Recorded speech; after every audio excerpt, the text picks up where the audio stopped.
anywhere around a bunch of people, and I don't do well Are you like in? that. When you think of Brock Lesnar, the image of a fierce, unstoppable beast in the wrestling ring immediately comes to mind.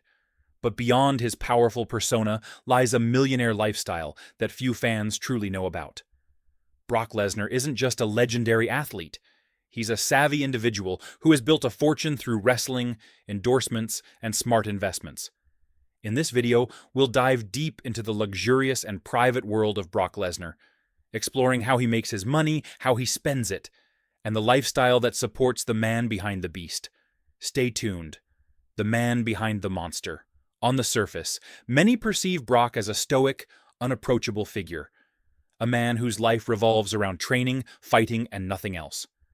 This assumption isn't without reason.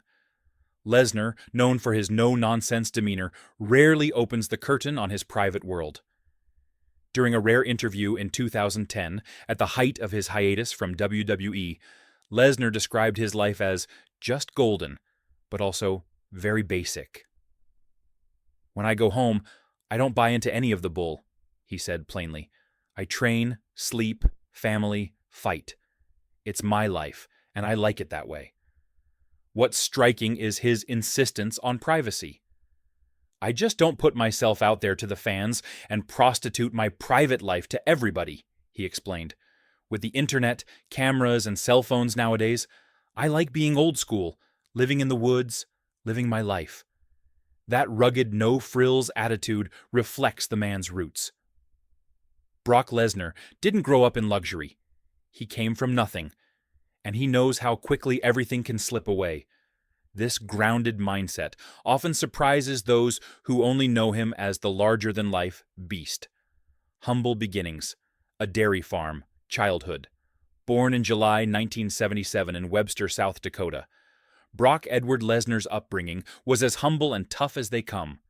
The Lesnar family lived on a dairy farm, where young Brock was immersed in hard physical labor from the tender age of 5.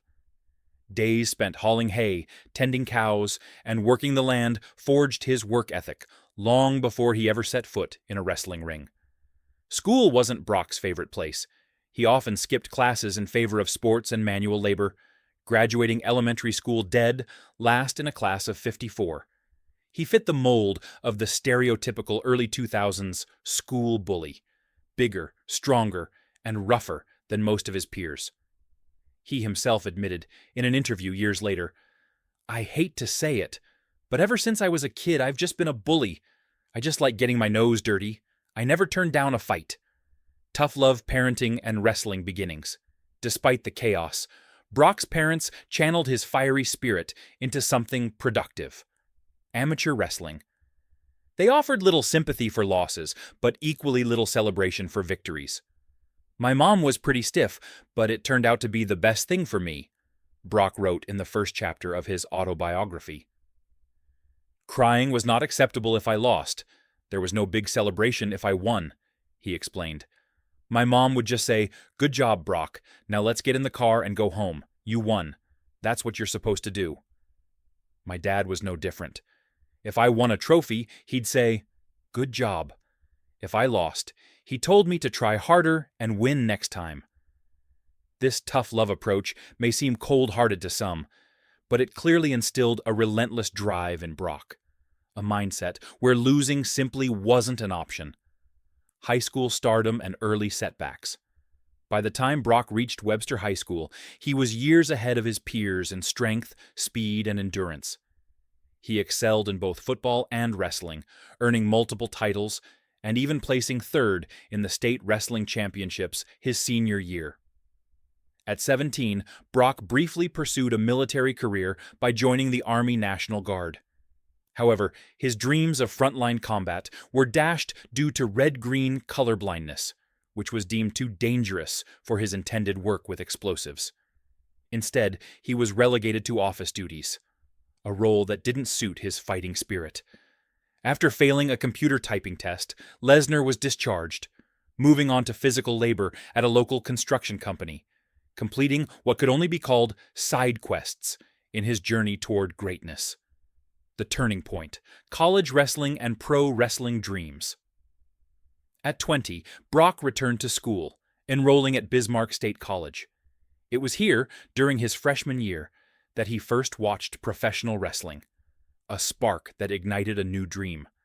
His natural talent shone immediately, placing fifth in the 275-pound division of the National Junior College Athletic Association in his freshman year. By sophomore year, he had climbed to the top, winning the division championship. This success earned him a wrestling scholarship to the University of Minnesota. In college, Brock's pro wrestling career truly took shape. He won multiple championships and shared a dorm room with future WWE star Shelton Benjamin, who also served as his assistant coach.